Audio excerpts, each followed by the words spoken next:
The dedication of the temple. Then the king and all Israel with him offered sacrifices before the Lord.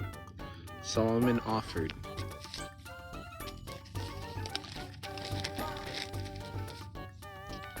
sacrifice of fellowship offerings to the Lord, 22,000 cattle and 120,000 sheep and goats.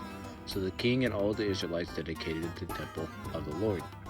On that same day, the king consecrated the middle part of the country yard in front of the temple of the Lord.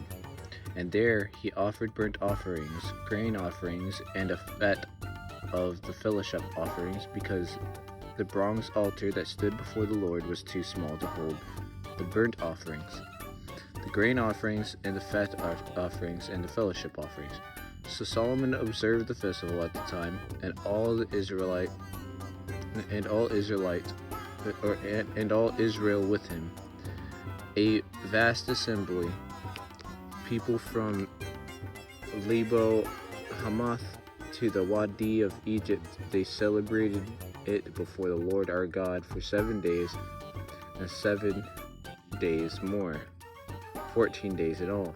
On the following day he sent the people away. He blessed the king and then went home, joyful and glad in heart for all the good things the Lord had done for his servant David and his people Israel. The Lord appears to Solomon. When Solomon had finished building the temple of the Lord and the royal palace, and had achieved all that had desired to do, the Lord appeared to him a second time, as he had appeared to him at Gibeon. The Lord said to him, I have heard the prayer and plea you have made before me. I have consecrated this temple which you have built, by putting my name there forever. My eyes and my heart will always be there. As for you, if you walk before me faithfully, with integrity of heart and uprightness, as David your father did, and do all I command, and observe my decrees and laws, I will establish your royal throne over Israel forever, as I promised David your father when I said, you shall never fail to have a successor on the throne of Israel. But if you or your descendants turn away from me and do not observe the commands and decrees I have given you, then go off to serve other gods and worship them. Then I will cut off Israel from the land I have given them, and will reject this temple I have consecrated for my name. Israel will then become a byword and an object of ridicule among all peoples. This temple will become a heap of rubble. All who pass by will be appalled and will scoff and say, why has the Lord done such a thing to this land and to this temple? People will answer, because they have forsaken the Lord their God, who brought their ancestors out of Egypt, and have embraced their gods, worshiping and serving them. That is why the Lord brought all of this disaster on them. Everybody keeps on saying, oh, why is this is the reason why and I said it earlier in another video, the video of Moses, and the Israelites disobeying Moses. So the Lord told him to slaughter all of them into the wilderness. So the Palestinians had more luck of conquering the Ark of the Covenant of God and seizing it, because the Jews are like, oh, why did this happen to us? Why did this happen to us? They're in a whole baby fit right now in today's world. That's why they snatch the fries off the table like they do. They were taught to be angry. They were taught that we are animals because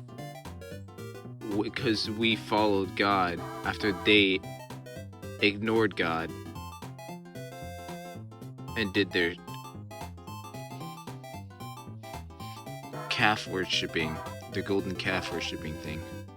Anyway, Solomon's other activities. At the end of 20 years, during which Solomon built these two buildings and temple of the Lord and the royal palace. King Solomon gave 20 owns in Galilee to Hiram, king of Tyre, because Hiram had supplied him with all the cedar and juniper and gold he wanted.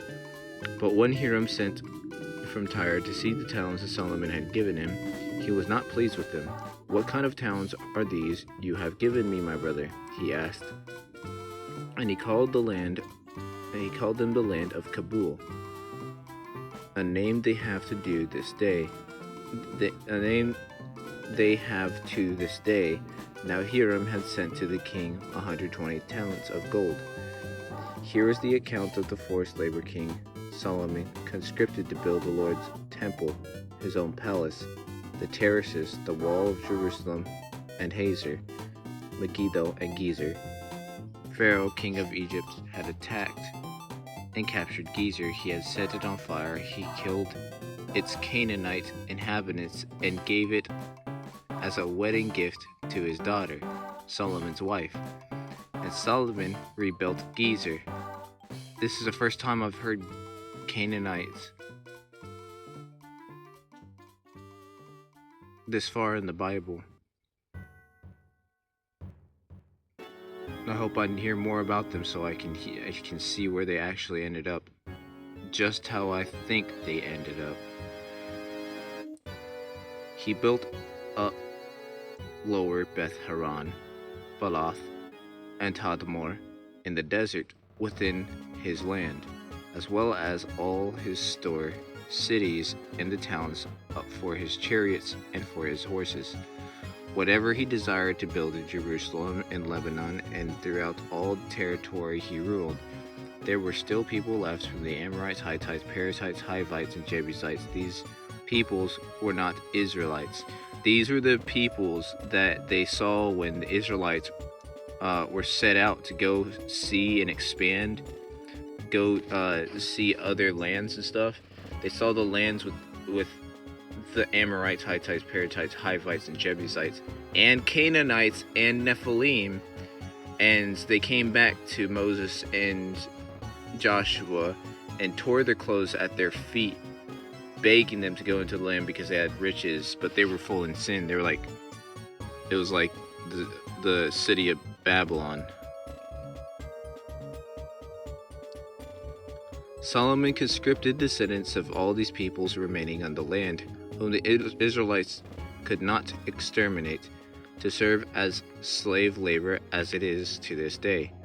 But Solomon did not make the slaves of any of the Israelites. They were his fighting men, his government officials and his officers, and his captains and the commanders of his chariots and charioteers. There were also the chief officials in charge of Solomon's projects, 550 officials supervising those who did the work, after Pharaoh's daughter had come up from the city of David too.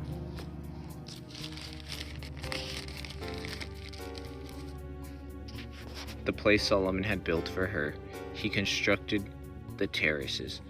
3 times a year Solomon sacrificed a burnt offering and fellowship offerings on the altar he had built for the Lord, burning incense before the Lord along with them, and so fulfilled the temple obligations.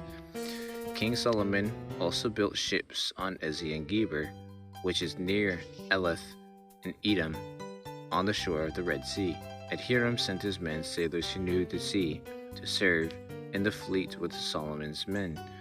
They sailed to Ophir and brought back 420 talents of gold, which they delivered to King Solomon. The Queen of Sheba visits Solomon. I'll get to that next time. I will see you guys in the next video.